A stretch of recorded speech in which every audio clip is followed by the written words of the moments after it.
Olá, eu me chamo Isaac Torquato.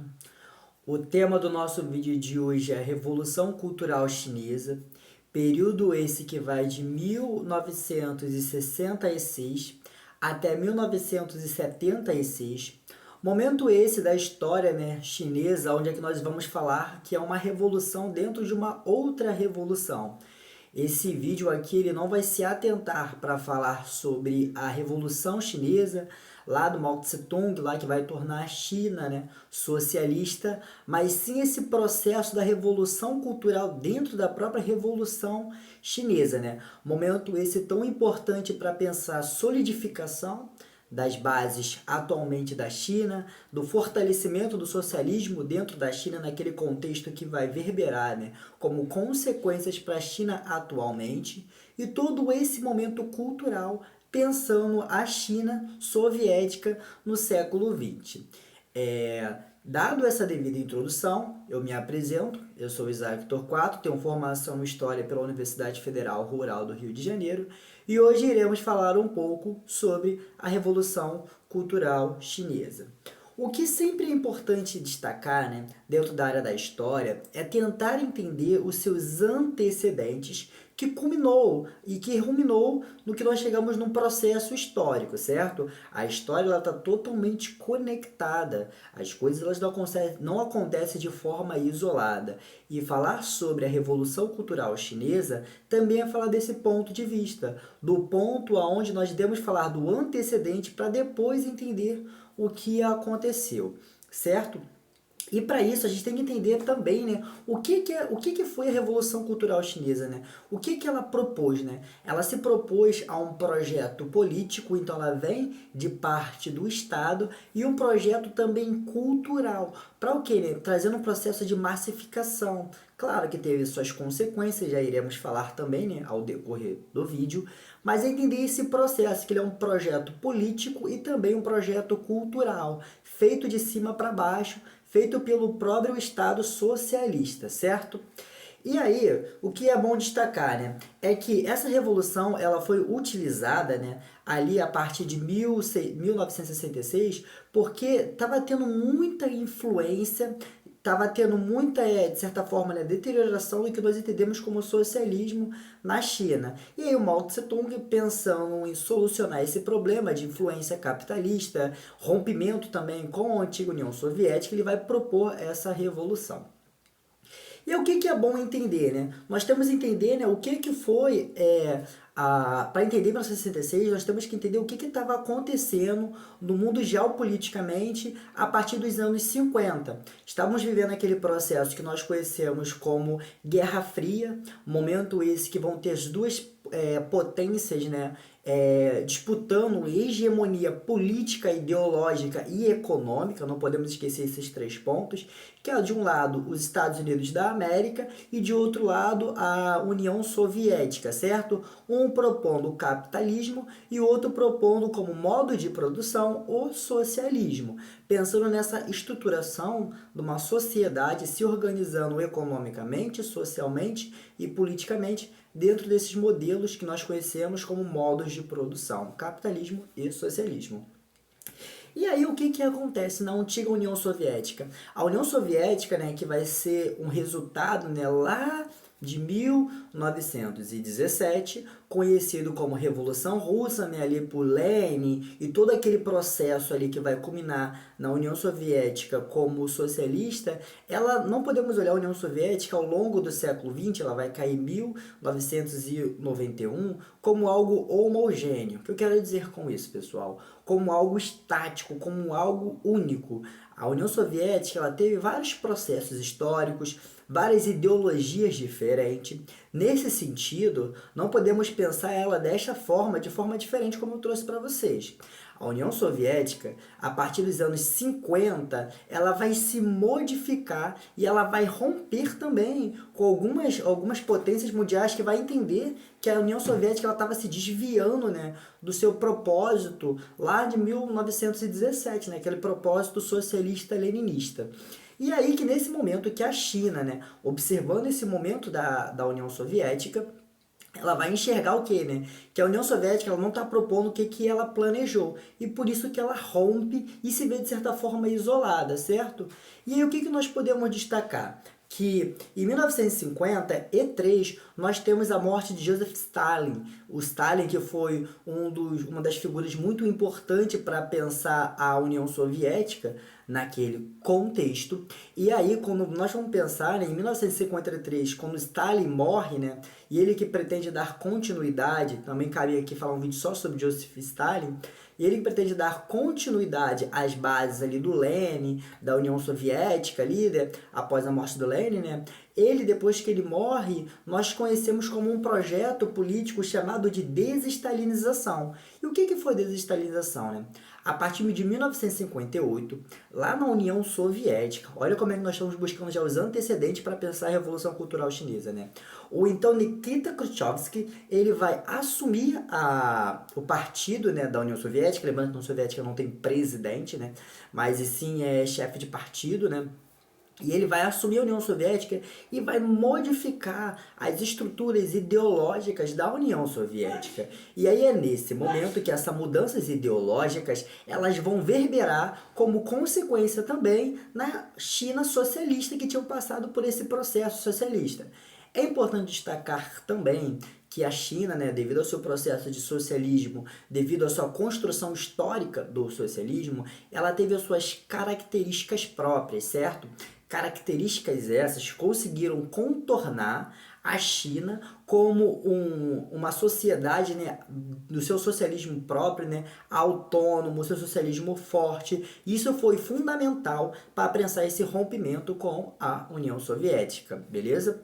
E aí o que vai acontecer, né? Nikita Khrushchev, ele passou a fazer relações políticas com os Estados Unidos, como nós chamamos de política de apaziguamento, por assim por dizer, é certo? Estamos vivendo aquele processo ali das crises dos mísseis, União Soviética, e o Nikita Khrushchev, ele começa a fazer vários movimentos com os Estados Unidos, né, que tem uma relação, pensando no socialismo, leninismo, dialético significa nas ciências humanas como algo contraditório, algo que vai entrar em embate, então já não faria muito sentido pensar o socialismo fazendo união com a sua oposição, certo?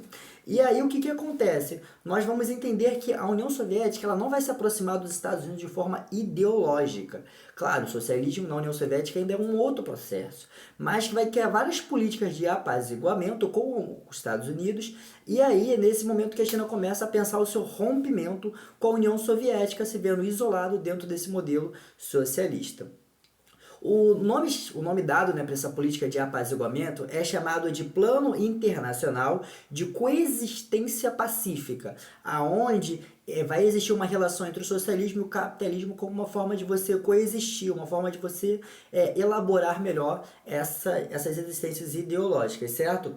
E aí o Nikita Khrushchev, como eu disse para vocês, ele vai trazer esse processo de desestalinização, né? Que é que dentro dessa política nós temos alguns pontos que iremos destacar aqui, não todos, né? Mas nós temos alguns pontos. Alguns pontos dessa desestalinização na União Soviética, nós temos o quê, né? O fechamento do campo de trabalho, onde os campos de trabalho, onde é que os proletariados trabalhavam, eles vão ser fechados, reduzindo o poder também do proletariado.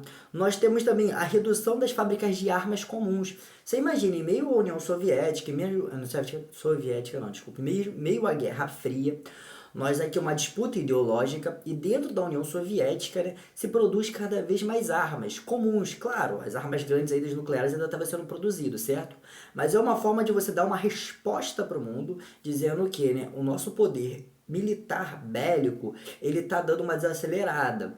E aí temos um outro ponto também, como a abertura dentro da União Soviética. A União Soviética ela começa a abrir um pouco mais os seus mercados para os seus mercados capitalistas. A China, observando esse momento, esse modelo de socialismo, e começa a romper ideologicamente, porque para ela não vai fazer muito sentido, certo? E aí, né, que nós entendemos que o Nikita Khrushchev, ele é o que nós chamamos na história de revisionista. O que eu quero dizer revisionista? O revisionismo é aquela ideia que nega mais ou menos as bases, que se constitui uma ideia de revisar, certo? É um assunto muito mais complexo.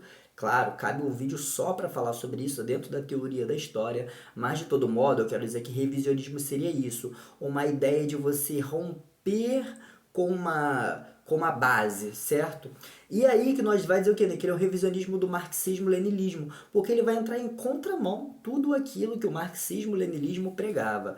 E aí que nesse momento que Mao Tse-tung, observando essa construção ali na União Soviética, ele vai romper sociologicamente não, ele vai romper com o socialismo da União Soviética e vai fincar suas bases ideológicas para promover o que nós conhecemos como Revolução Cultural Chinesa. E aí que ele vai lançar um plano econômico chamado Plano Econômico Grande Salto, que vai ser em vigor, né, a partir de 1958, né, que é exatamente quando Nikita Khrushchev assume a União Soviética, certo?